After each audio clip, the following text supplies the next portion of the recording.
welcome to FPL Mate, your best mate for fantasy Premier League content for the 2023-24 season. My name is Dan and it's time to have a look at the most popular transfers of Game Week 2 to see how good they are. If you do enjoy this one, please do drop a like, do subscribe if you're new around here, but I think let's get started.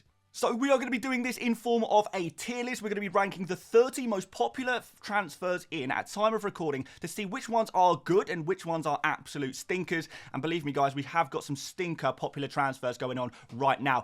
We are going to be judging them based on how good they are as a transfer, not how good as they are as a player. So be aware of that one. We're looking at transfers, not just the ability of the player in general. And we're going to be putting them into these 5 categories. So let's start off with the 30th most popular transfer in at the moment. And that is Darwin Núñez, and I feel like this could actually be a really interesting transfer. I actually don't mind this one at all. Bournemouth up next. That's a very, very high upside for the Liverpool guys, and I feel like Darwin could come in place of Diogo Jota in this new game because Jota didn't really play too well in the opening fixture against Chelsea, so maybe Darwin can come in, cause some chaos, and score some goals. I actually think this could be arguably a little bit risky, but I do think it is a good transfer for those of you guys who are liking taking those high-risk, high-reward picks. I think it's a solid pick for that kind of style of FPL manager. Now, at time of recording, Bruno Fernandes has not played yet, but I still feel like he is a great transfer to go for. Let's see how he gets on against Wolves. Maybe with the new Premier League rules around, kind of disagreeing with the referees might give Fernandes a yellow card or two over the season, but I still think he's going to be a very, very good pick.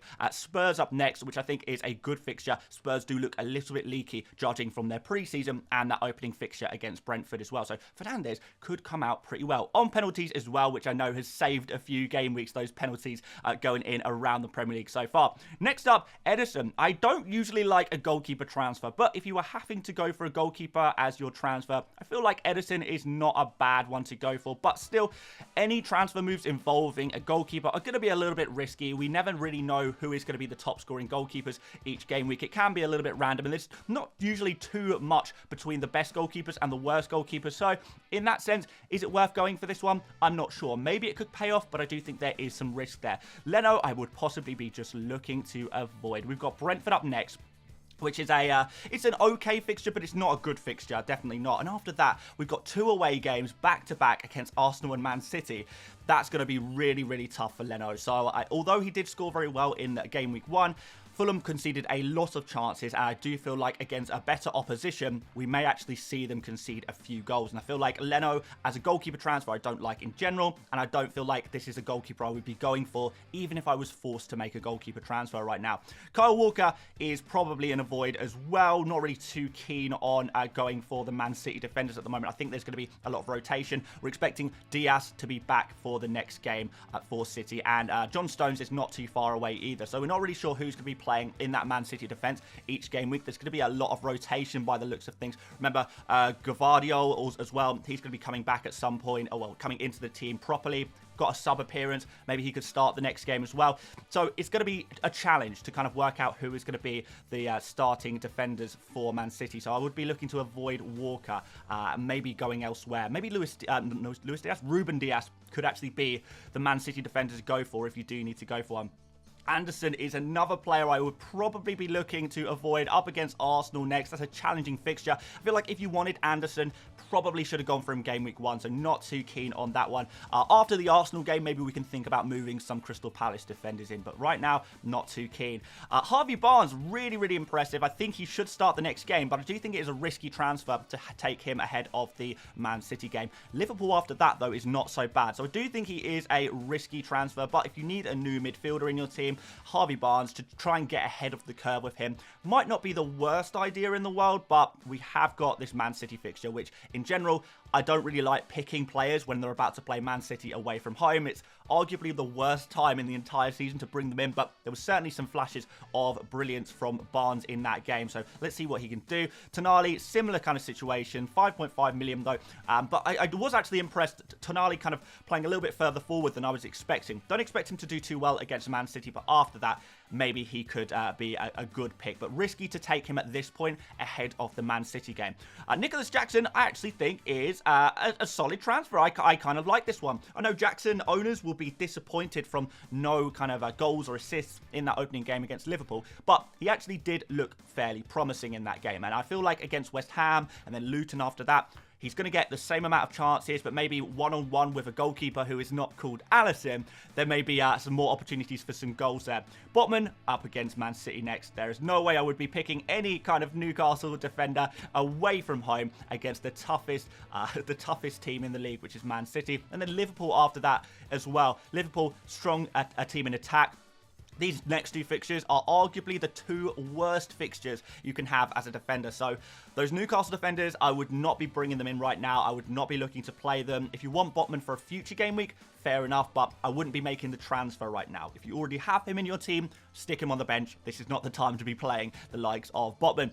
Luis Diaz, I think, is actually a really interesting pick, and I would arguably put him in the great transfer category. I feel like he could genuinely be there. Looking at that first game for Liverpool against Chelsea, Luis Diaz was actually the primary goal-scoring threat in that game. So I would say that although a lot of people will be looking at Salah for this Bournemouth fixture, Luis Diaz as a bit of a differential, a bit of a kind of an alternative captain option that is a little bit cheaper there as well, I actually think things could be a lot worse than to go for Luis Diaz. I feel like he's a really interesting pick, and he's playing a little bit more centrally, a little bit more direct than we saw from Mo Salah as well, who was kind of arguably invisible in that second half. Luis Diaz was probably one of the brighter sparks in what was probably a fairly disappointing Liverpool result. Luis Diaz was at least showing something in there, which I was quite impressed by. So yeah, Luis Diaz, don't mind him actually as a transfer. I feel like that is an interesting, bold play to go for that could genuinely play off against a Bournemouth team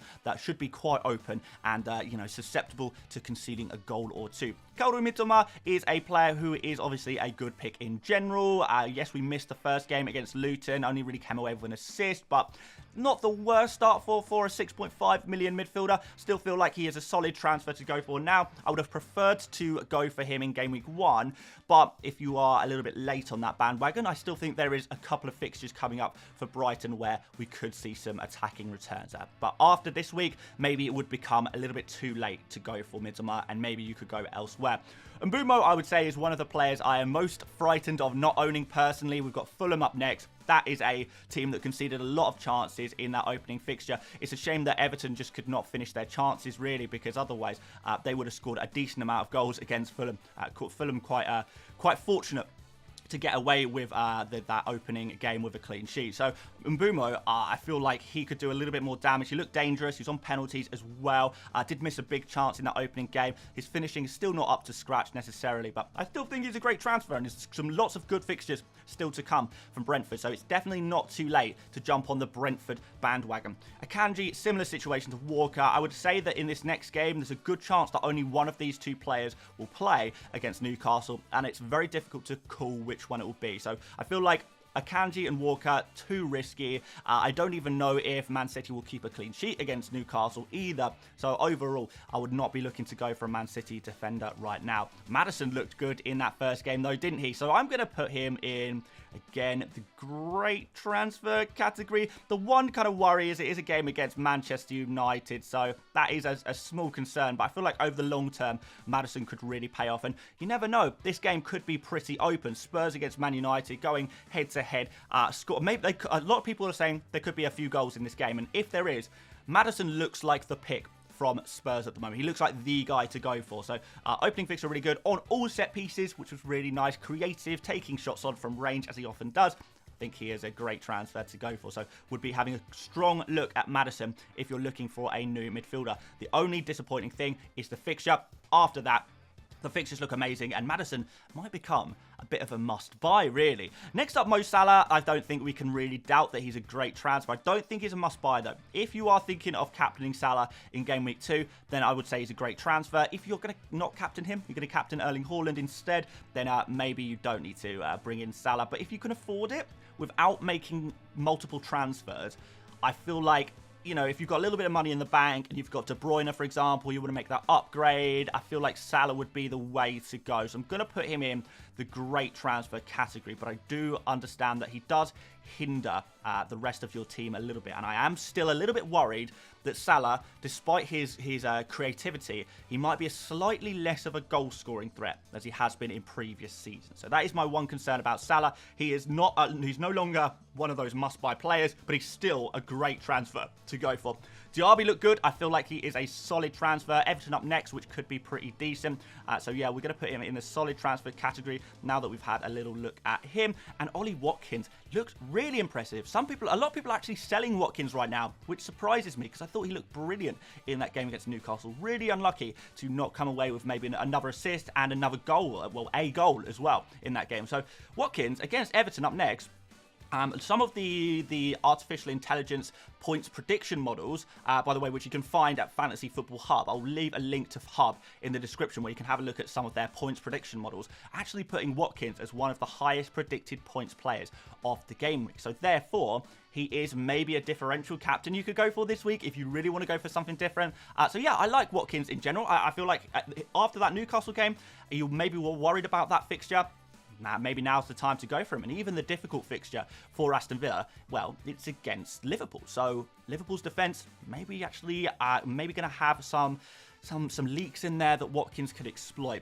Eddie Nketiah next, and he's going to go straight into the avoid category. Yes, we do have a game against Crystal Palace next, which is an okay fixture. It's not the best fixture, though, and even after that, Gabriel Jesus is getting closer and closer to a return. We could see Jesus back within the next game week or so. So Nketiah would be a very, very short-term pick. And at the same time, we don't know what system Arsenal are going to play in this next game against Crystal Palace. If they go back to a more of a back four formation, then Nketiah could be the guy who actually makes his way out of the team. And we might see the likes of Gabriel come back in, just like we saw in the Community Shield final against Man City. Nketiah was on the bench for that game. So we could see a similar system again like that. And if so, Nketiah will be the man to drop out. So very tempting to go for a cheap 5.5 forward, but very, very short-term pick with Gabriel Jesus on the horizon. And also, there is no guarantee that Arsenal are going to continue to play the same system. So for me, he is going to be an avoid in this game. Or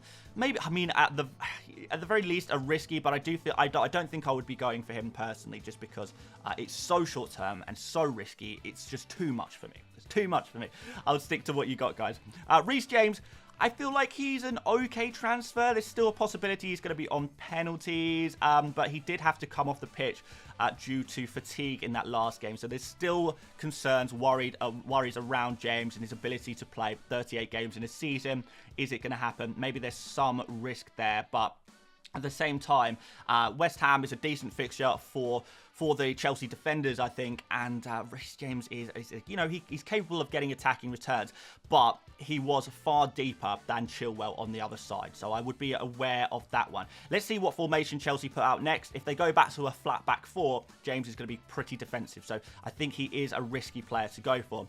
Erling Haaland, some people still don't have him apparently, looking to bring him in now. Well, I would definitely say that is a must buy. If you haven't got Erling Haaland for whatever reason, bring him in. There is no excuse not to. Marcus Rashford, we're going to put alongside Bruno Fernandes. I do slightly prefer Fernandes if I had to go for one or the other. But if you are looking for maybe a De Bruyne replacement in your team, Marcus Rashford would be pretty high up on my list. I'm going to put João Pedro up similar to Kaoru Mitoma. I feel like João Pedro is a good pick, but playing behind the striker, it wasn't quite as impressive as I was hoping for.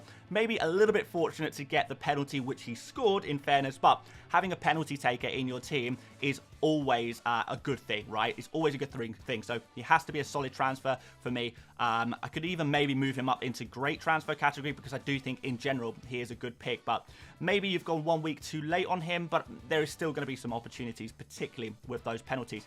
Nathan Ake is going to be an avoid, even if he plays in the next fixture against Newcastle. After that, I think we could see Gvardiol come in to the Man City side and play in that left centre-back position, which Ake usually occupies that position. So therefore, long-term Ake's minutes are in serious danger. So I know he's a very popular pick right now. A lot of people are going for Ake for this game week because they saw Man City getting the clean sheet. Obviously, Man City are very good at getting clean sheets, but going forward, I feel like Ake is one of the Man City defenders in most danger of all with this huge signing of Gavardio. So maybe Gavardio is the player to go for instead. Gives you a slightly more longer-term option there. Purpose of Stupinian, is he a must-buy? I mean, I'm debating putting him up there. He looked fantastic, didn't he? So even without the clean sheet, he creates so much that he is constantly going to be getting assists and he's going to be picking up bonus points just for creating chances. So he doesn't even need the clean sheet to get a fabulous FPL score. So there's another 2 opportunities in the next 2 games to get clean sheets for Brighton. We could see some mega scores for a Stupinian. Like, he could have got a goal in that game as well very easily against Lucerne. This player is the real deal, and you can kind of understand why so many people picked him up ahead of game week 1, because he really is fantastic. Saliba, I guess, is a solid transfer. He's optional. If you just want to go for a safe Arsenal defender ahead of Gabriel, then that's absolutely fine. So we'll put him in the solid transfer category. What I worry about Saliba, though, is if you didn't go for him in game week 1, it's not the kind of transfer that's going to get you ahead. If you want to get ahead, I would be going elsewhere perhaps. And players like Reece James, maybe I've been a bit harsh on him there. I feel like the injury potential and the fatigue potential is worrying me a little bit with Reece James. But maybe I'm being a little bit harsh. And actually, James is the better pick than Saliba, to be fair. Just because it allows you to have a player who could potentially get you ahead. I think James's attacking potential is much more than Saliba. I know we saw Saliba get an assist in the opening game, but you know, he kind of picked the ball up quite deep and passed to Saka, who scored an absolute wonder goal. And I don't think that's going to be the kind of thing that happens every game week. That's what I'm kind of trying to look at. Are the kind of attacking returns that Saliba gets, are they sustainable? Are they repeatable? Not sure they are. Whereas Reece James at least has a history of getting those repeatable FPL returns. So maybe we slip him slightly ahead of Saliba there. But there is one other Chelsea defender that I do think we definitely need to talk about. And I'm going to put him straight in the must-buy category, and that is Ben Chilwell. From here on, the fixtures are good for Chelsea. They are very good, and anyone who watched the Chelsea versus Liverpool game would have identified Chilwell as the best player to go for on the pitch. He obviously got an assist, and he was very unlucky to get his goal ruled out VAR for offside. Otherwise, Chilwell would be looking at an enormous score. Now, that was against a tough Liverpool game. Imagine what he can do in future game weeks where the fixtures are much easier. Chilwell was oftentimes the most forward and most central player on the entire pitch. He was playing really more as a left winger or second striker than he was a left back. This is what we saw pre-season. This is why I've been so bullish about Chilwell. It's why I've been hyping Chilwell up so much all pre-season, is because we saw where he was playing in this new Chelsea system, how Pochettino wants to utilise Chilwell. He's proven it in a real proper game of football now, a non-friendly game.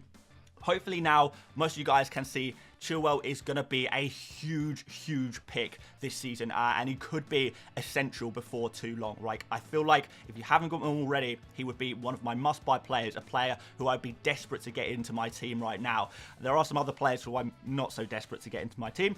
First of all, Rodrigo, really popular player because he's a 5.5 million midfielder and he scored, 15 points in the opening game week, but it's a freak result, so he's going to have to go in the avoid category, and pretty low in the avoid category as well. Really would not be looking to go for Rodrigo. He's a player who only really scores a couple of goals per season, a couple of assists per season. Yes, he got an assist and a goal in the opening game, but this is not going to be something that happens regularly. Rodrigo is a defensive midfielder, and one of the first kind of rules you learn when you play FPL is don't pick defensive midfielders. Even when they get freak goals, freak results, and do really well, you can probably predict quite accurately that going into the future, it's not going to be quite the same. We're going to be seeing some slightly different results. And even if Rodrigo was a super attacking player, which he's not, we have got Newcastle up next. So maybe not the best time to take the risk on a defensive midfielder scoring more goals, getting more assists in a difficult fixture. It rarely happens anyway. So I would be pretty confident that Rodrigo scores, maximum 2-3 points in this next fixture against Newcastle. I'm pretty confident about that one. Yes, he did well in that first game, but yeah, it's not sustainable. There's no history of great numbers of attacking returns for Rodrigo. He's an okay pick if you already had him to maybe play occasionally when you need to play him, I guess, but never a player I would ever pick, and therefore I have to put him in the avoid category. Next up, Saka, which I actually don't think is too bad of a pick, but we have got a kind of a difficult defense to go up against in Crystal Palace. Saka played actually very, very well, so I do feel like he's a good player to own in general, but I'm going to put him in solid transfer. I would maybe, if you don't have Saka already, I would maybe think about waiting one more week before going for him. I feel like I would prefer a Manchester United midfielder, or a Maddison maybe, or a 6.5 million midfielder ahead of Saka this week. And then after that would be the time I would maybe go for Saka. So he's still a solid transfer, but I don't think he is a must-buy if you haven't gone for him already. But definitely a player to think about if you haven't got him. But yeah, I don't think he's a must-buy. But Isak, on the other hand, wow, what a first game for him. Most popular transfer in FPL, already has a price rise. Surely he's a must-buy. No. He's going to be a risky transfer. But after this game week, I would strongly consider buying him. But it's just a Man City away from home. It's not an ideal fixture for any forward. Any forward is going to struggle about that fixture. Even if you think Isak is a Thierry Henry regen, it's still going to be very difficult for Isak to get any significant returns against Man City. And guys, you've got to remember as well, the fixtures are bad, not just this game, but in future game weeks as well. For the next 3, it's looking really bad. From game week 5, it looks good. And also, don't forget about Callum Wilson. Callum Wilson is still a top player, a top finisher, top striker. There is always going to be a risk of Isak playing on the bench to start off with, and actually Wilson starting off games. We're not really sure exactly what the plan is to rotate Isak and Wilson yet. Maybe when European football comes in, we might get a better idea. But right now, Isak is still rotation risk, and I could very easily see him getting a 1-pointer against Man City, coming off the bench and struggling to score against a difficult City team. So feel like it is a big risk to go for him this game week, but if you want to go for him in the future game weeks, then I definitely understand that. There's definitely going to be a place in our teams for Isak in the future. Now is just not the time for me. And one more concern with Isak, so many people bringing him in. Who are you selling for him? There's a lot of players who I actually really like. So you can see already on this tier list, we've got the likes of Watkins and Darwin and Jackson. These are the kind of players that people are selling for Isak, which is something I definitely don't understand, because I thought Watkins looked really promising against Newcastle. Even though a difficult fixture, he looked really good. Jackson was really impressive in a difficult game against Liverpool. Darwin, yes, he didn't really get the game time against Chelsea, but if he comes in instead of Jota in game week 2 against Bournemouth, that could be huge. That really could be huge for Darwin. I feel like if he starts that game, he will probably be the top scoring player in that Liverpool side because of how he has been playing in pre-season and the system that Liverpool have been looking to operate. So Darwin is risky in that sense, but I still would fancy my chances of holding on to Darwin just for this one more game against Bournemouth rather than making the switch to Isak. So yeah, a lot of players that people are selling for Isak I actually really like. So I'm struggling to work out why people are going for Isak right now, other than he scored a lot of points last game week. But you guys know by now, if you've watched this channel for a while, that's not how we play FPL. We can't just look at previous points to make our entire FPL decisions, especially on such a small sample size. There's so many other factors to take into consideration. Fixtures, rotation, who you're removing to bring in that player. It's not as simple as just transferring out a low-scoring player for a high-scoring player of the previous game week. FPL doesn't really work like that if you want to take it to the next level, really. So that is going to complete the tier list. I think I'm pretty happy with that one, but I would be interested to see what you guys think. Is there any players that I've put too low on this tier list? Is there any players I've put too high on this tier list? And are there any other players that are not in this tier list that you would like to know where I would rank them? Leave a comment and let me know those players, and I will tell you where I would personally put them on my transfer tier list. So that's going to give it for you guys. Hopefully that gives you some good ideas of the kind of players you should be targeting for the new week, for like some early thoughts. Haaland, Chilwell, Estupinian, Fernandes, Rashford, Watkins, these kind of players would be the guys I would be going for. Any great transfers and must-buys, those should be your primary kind of targets right now, in my opinion. Thanks so much for watching this video, guys. If you did enjoy it, please do drop a like, and then we will be doing tier list videos every week from here on. And we'll be doing a stream tonight as well, so make sure you are subscribed with notifications on. And we'll be doing a big stream reviewing all of the action after the Manchester United game tonight. We'll review all of the Game Week 1 stuff that's been going on, and hopefully talk a little bit of strategy and moving forward, and what we can learn and what we can do to improve our ranks. Guys, make sure you check out Fantasy Football Hub, link at the top of the description. But aside from that, thank you so much for watching once again, and I will see you later, mates. Bye-bye.